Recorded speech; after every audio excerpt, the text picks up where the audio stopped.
Bernie Sanders, a Democratic socialist whose progressive agenda pushed the Democratic Party sharply to the left, ended his White House campaign on Wednesday, clearing the way for a November 3 election battle between former Vice President Joe Biden and Republican President Donald Trump.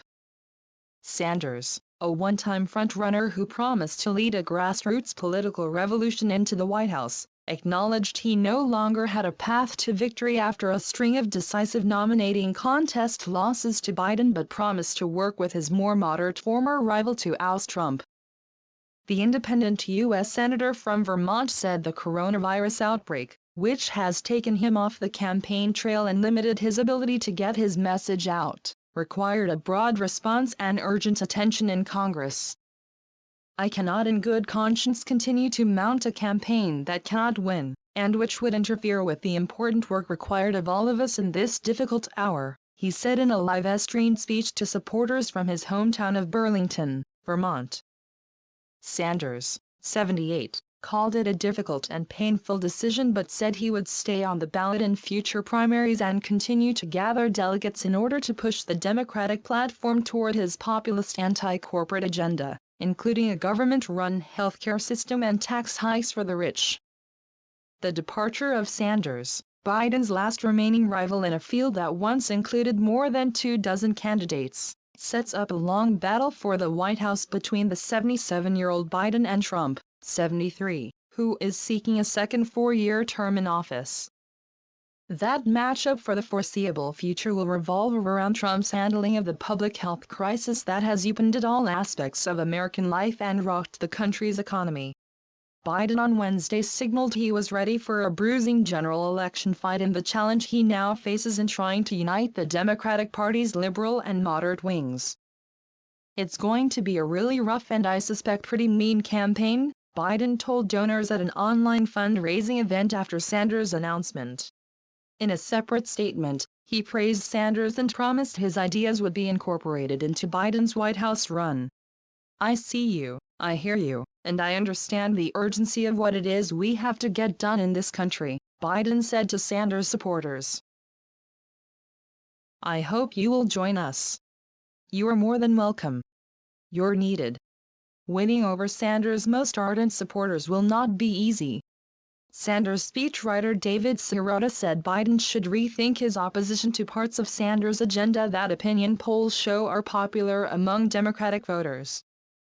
Biden's campaign has to do its part to bring those voters into the fold and energize them in a real way, and they're going to have to do more than just saying Donald Trump is bad. So far Biden has not done that, Sirota said. Early momentum dashed by moderate coalition. Sanders parlayed massive rallies, an anti-establishment message and fervent support from young and new voters into success in the early nominating contests before losing in South Carolina in late February, leading moderate Democrats to unite behind Biden. Sanders suffered a string of decisive losses through March as Democrats settled on Biden as the candidate with the best chance of beating Trump, putting the senator under growing pressure from Democrats to end his campaign and help the party unite. Some allies had encouraged Sanders to stay in the race to further influence Biden's policy positions. But Sanders made little headway on expanding his coalition beyond young voters, who did not turn out to the polls in large numbers. Instead, Biden was the one who won support from a growing coalition of women and men, white and black voters, those with or without college degrees, and self-described liberals and moderates. After a long and bitter campaign against Hillary Clinton in 2016 that made him a well-known political commodity, Sanders entered the race with clear advantages, including an unmatched ability to raise large sums of money from small-dollar donors and a passionate base of supporters, including the so-called Bernie brothers, drawn to his anti-establishment message. After he was hospitalized with chest pains in October, his campaign faced questions over why it did not immediately disclose he had had a heart attack. The campaign also did not release his full medical records despite pledging to do so. Democrats said Sanders' decision to pull out of the 2020 race now would give the party time to come together before the August nominating convention.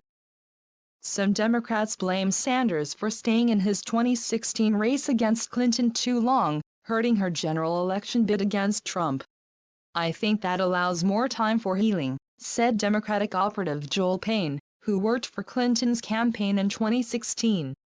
Trump, who has courted Sanders supporters and said the senator was treated unfairly by the Democratic Party establishment, reacted quickly on Twitter. "This ended just like the Democrats and the DNC wanted, same as the crooked Hillary fiasco. The Bernie people should come to the Republican Party, trade," Trump wrote. Many of Sanders' policy positions have become part of the everyday Democratic Party debate, including his Medicare for All proposal that would create a government-run healthcare system to replace the current blend of private medical insurance and public programs.